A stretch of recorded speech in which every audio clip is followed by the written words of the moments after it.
El don de la Iglesia, Jesucristo. La Epifanía es la gran fiesta de la salvación universal. Dios ha llamado a todos los pueblos a participar de la novedad mesiánica de Cristo. Los textos bíblicos de hoy posibilitan desde la celebración una reflexión madura sobre su significado. Los magos de Oriente descifraron en la luz de una estrella el nacimiento de Jesús, capaz de darle sentido a la vida de los seres humanos. Para Herodes, para el pueblo de Jerusalén, los mismos acontecimientos se hallaban delante de sus ojos. Sin embargo, a pesar de su propia sabiduría, no lograron leer el deseo voluntarioso de Dios como Padre, quien igualmente quería acogerlos a ellos.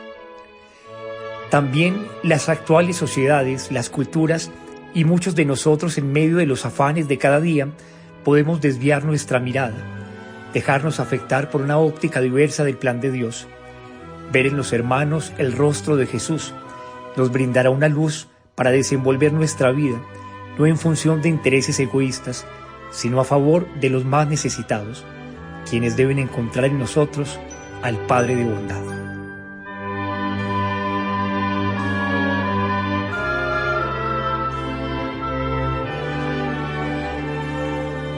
Isaías capítulo 60, versículos del 1 al 6. Levántate, brilla Jerusalén. La primera lectura nos entrega un pasaje del tercer Isaías, en el cual Jerusalén, símbolo de la presencia de Dios, aparece revestida de luz. El texto describe un amanecer, una aurora luminosa sobre la ciudad santa. Dios mismo la ilumina. La gloria del Señor amanece sobre ti. Aunque la tierra está cubierta de tinieblas y los pueblos de oscuridad sobre Jerusalén, amanece el Señor y se manifiesta su gloria. El Señor trae la luz de su gloria sobre ella para despejar las tinieblas del mundo. Hacia ella convergen como un río inmenso gentes de toda la tierra. La ciudad santa es como un polo de atracción hacia el cual se encaminan los pueblos en peregrinación. A tu luz caminarán los pueblos y los reyes al resplandor de tu aurora. Todos se reúnen y vienen a ti. Tus hijos llegan de lejos, a tus hijas les traen en brazos. A Jerusalén traen sus tesoros como signo de adoración y vasallaje. Derramarán sobre ti las riquezas del mar y te traerán los tesoros de las naciones. La intuición del profeta es novedosa y de un valor teológico fundamental en la revelación bíblica. El Dios de Israel es también el Dios de los pueblos paganos. El Dios revelado al pueblo de la antigua alianza ilumina con su salvación a toda la tierra. El texto subraya el valor de la ciudad, pero asimismo muestra un cierto nacionalismo israelita. La ciudad, antes humillada, ahora es objeto de gloria y de reconocimiento internacional. Sin embargo, lo más importante en el poema es el horizonte universal de los destellos luminosos de Jerusalén y la peregrinación de pueblos hacia ella. Hijos de la ciudad dispersos, es decir, hebreos de la diáspora y pueblos extranjeros, se ponen en camino para contemplar, celebrar y vivir el gozo de esa luz sin ocaso. La luz de la ciudad corresponde al estilo de vida de los israelitas, fundado en ese orden social y ético regalado por Dios, en la experiencia de Moisés con la federación de tribus, y la cual quiso respetar el mismo rey David. Se trata de una manera de vivir sin demarcaciones, ni término en el espacio ni en la historia. Alcanza el género humano sin distinción. También Jesús, ya en el Nuevo Testamento, formará con sus discípulos una nueva familia, una sociedad contraste, y Hechos de los Apóstoles ratificará, como fruto maduro de la resurrección en los cristianos, la objetividad de un modo de existir con estos rasgos.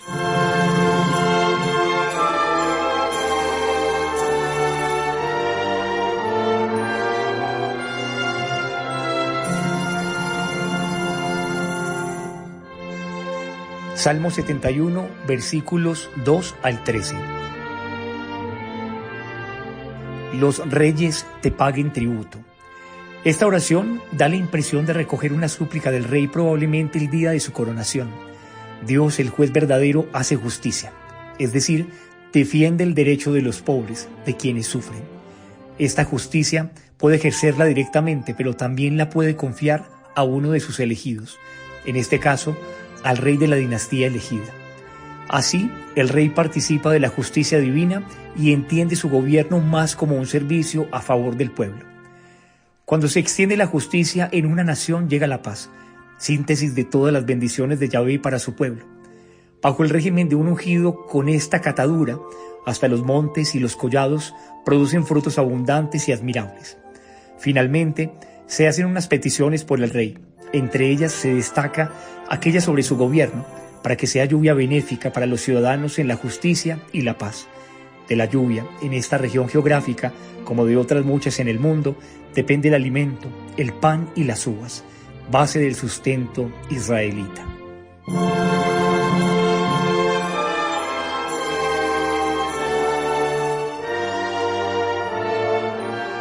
Efesios capítulo 3, versículos 2 al 6. Se reveló el misterio escondido. La lectura expone el significado del misterio para los primeros cristianos transidos por la experiencia del resucitado, como el designio de salvación propio de Dios, manifestado ahora en la incidencia del Evangelio en numerosos pueblos de la época. El Mesías esperado no ha sido destinado solo a Israel, ha sido enviado igualmente a los pueblos de la tierra. Para el autor y su comunidad, en esto consiste el gran misterio, un plan ignoto para los seres humanos de otras generaciones y ahora revelado por medio del Espíritu a sus santos apóstoles y profetas. En el centro de este plan divino está Jesús, el Mesías. Los apóstoles y profetas de la Iglesia proclaman sin cesar esta buena noticia para los seres humanos. En virtud del Evangelio comparten la misma herencia, son llamados a configurar el cuerpo de Cristo y participan de la misma promesa hecha por Dios a los antiguos patriarcas. Según el Nuevo Testamento, los cristianos ya no debemos temer, nada se nos oculta, para nosotros ya no hay ningún misterio, todo aquello deseado por el Padre para todos y cada uno de sus hijos quedó manifiesto en Jesús. Él es la manera divina de ser persona y la manera humana de ser Dios. El proyecto acabado de humanidad está en la palabra, en la praxis y en la vida de Jesús.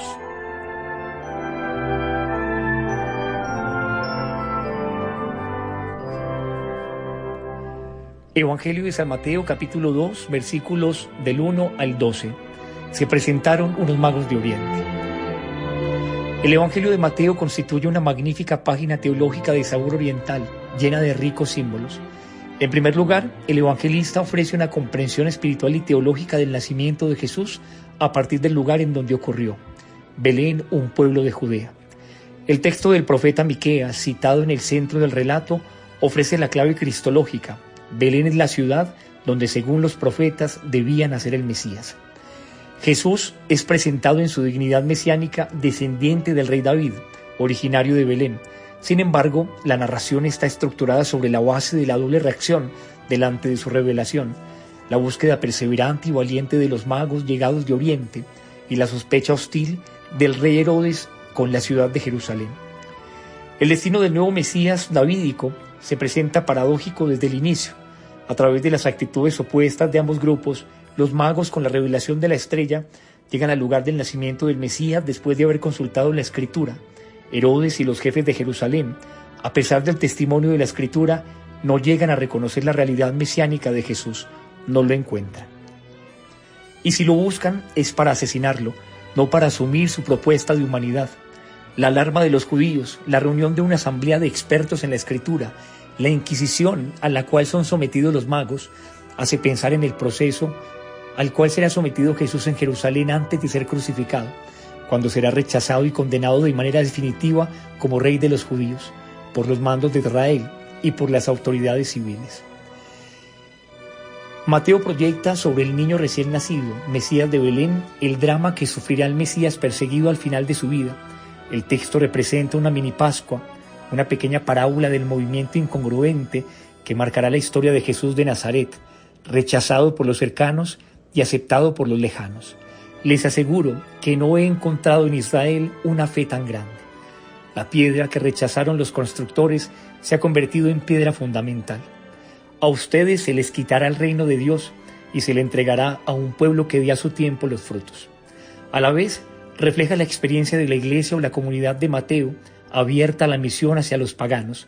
Vayan y hagan discípulos a todos los pueblos. Mateo probablemente piensa en el profeta Balaam del libro de los Números, personaje extranjero llamado del oriente por el rey Balac para maldecir a Israel en el desierto. El profeta, en lugar de una maldición, pronuncia una bendición sobre el pueblo de Dios y anuncia el surgimiento de una estrella. Lo veo, aunque no para ahora, lo diviso, pero no de cerca. De Jacob avanza una estrella, un cetro surge de Israel. Este símbolo mesiánico del Antiguo Testamento puede explicar la expresión de los magos en el Evangelio de Mateo. Hemos visto su estrella en el oriente y venimos a adorarlo. Junto a esta imagen mesiánica asoman otros dos textos del Antiguo Testamento como trasfondo del relato evangélico. El rey ideal del futuro recibirá regalos de los reyes de tierras lejanas, y la ciudad de Jerusalén será invadida de camellos y dromedarios, cargados de oro y de incienso, para dar gloria al Señor. Los dones de los magos llegados de Oriente ofrecidos al niño recién nacido en la ciudad mesiánica de Belén son propios del Hijo de David. En este homenaje se expresan, de acuerdo a las antiguas profecías, el reconocimiento mesiánico de los pueblos llegados de lejos. Los magos, encarnación de los pueblos no judíos y del mundo de la cultura y de la sabiduría, experimentan una inmensa alegría. Este gozo mesiánico se difunde entre los paganos, por ello entran a formar parte de la Iglesia de Cristo. Su mensaje parecería claro en la expresión de Mateo. Jesús es la revelación definitiva y todos los pueblos y religiones deberán ellos marchar a Jerusalén para adorarlo.